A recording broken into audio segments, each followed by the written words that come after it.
వాళ్ళు నలుగురు ఏకమైనారంటున్నాడు. నలుగురు కాదు, నేను ఒక్కని చాలు. నలుగురు అవసరంగా నాలో సగం చాలు, ఒక్కడు కూడా కాదు. ఈరోజు మట్టి కనిపిస్తా. నువ్వు మాట్లాడిన మాటలు పిల్ల చేస్తారు. ఒక 10th క్లాస్ కూడా పాస్ కానని పక్కన పెట్టి ఆయన ఏదో రాజకీయ భవిష్యత్తు ఇస్తాడంట. ఈయన అబద్ధాలు నమ్మి మోసపోతున్నారు కొంతమంది.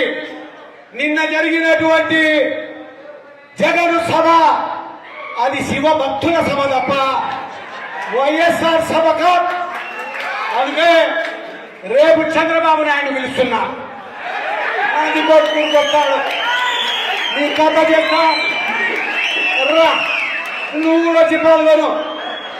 శివభక్తులను చంద్రబాబు నాయుడు ఒకవేళ వచ్చేటప్పుడు శివభక్తుల ముందే చెప్పి ఆ మార్కెట్ యార్డ్ని ఆపు చేసి ఇది మా బలం అని చూపిస్తాం తప్ప శివ శివ అనే వాళ్ళని పాపం నిలబెట్టి కర్ణాటక వాళ్ళని భక్తులను నిలబెట్టి పాపము ఎండకు చంపారు. వీళ్ళు నాన్నే కూలిపోయి సాయంత్రం పోయినారు వాళ్ళు ఆ పక్క ఆత్మకూరు వైపు. ఇది వీళ్ళు చేసిన ఘనకార్యాలు. చెప్తున్నా, ఈరోజు జరుగుతున్న వ్యవహారాలలో తెలుగుదేశానికి తిరుగులేదు. తెలుగుదేశం ఇది మహిళల దేశం, ఇది తెలుగుదేశం రైతుల దేశం, ఇది తెలుగుదేశం యువకుల దేశం, ఇది తెలుగుదేశం ఎన్టీఆర్. ఎవరైతే ఎన్టీఆర్ ఆయన కథ చాలా తెలియని వాళ్ళు ఉన్నారు.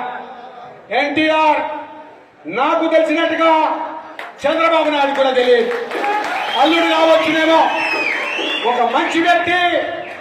నేను ఎన్టీఆర్ ను లోతుగా చూసినటువంటి వ్యక్తిని. నేను అటువంటి ఎన్టీఆర్ పెట్టిన పార్టీ తెలుగుదేశం. ఈ పార్టీ ఈరోజు ప్రతి వాళ్ళ మనసులో ప్రతి వాళ్ళు ఈ పార్టీ కోసం పనిచేయాలని వచ్చారు. ఒక మాట పిలిస్తే చాలా మంది బయట ఉన్నారు.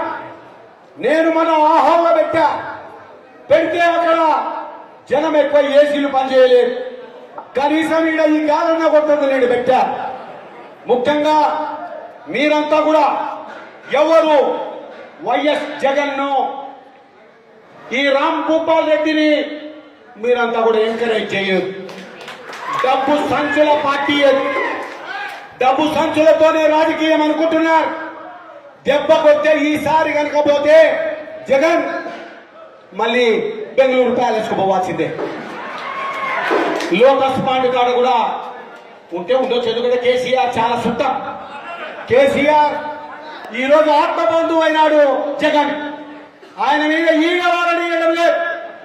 ఈరోజు కేసీఆర్ ఆంధ్రులంతా కుక్కలు అంటున్నాడు, కానీ జగన్ మాత్రమే గచ్చి కుక్క అని దగ్గరికి తీశారు. ఈరోజు ఈయనను స్నేహం చేస్తా ఉన్నాడు కేసీఆర్. కేసీఆర్ ఏమంటున్నాడు? కేసీ కాళ్ళకు నీళ్ళు వద్దంటున్నాడు KCR. Subscribe us and press the bell icon for more interesting updates.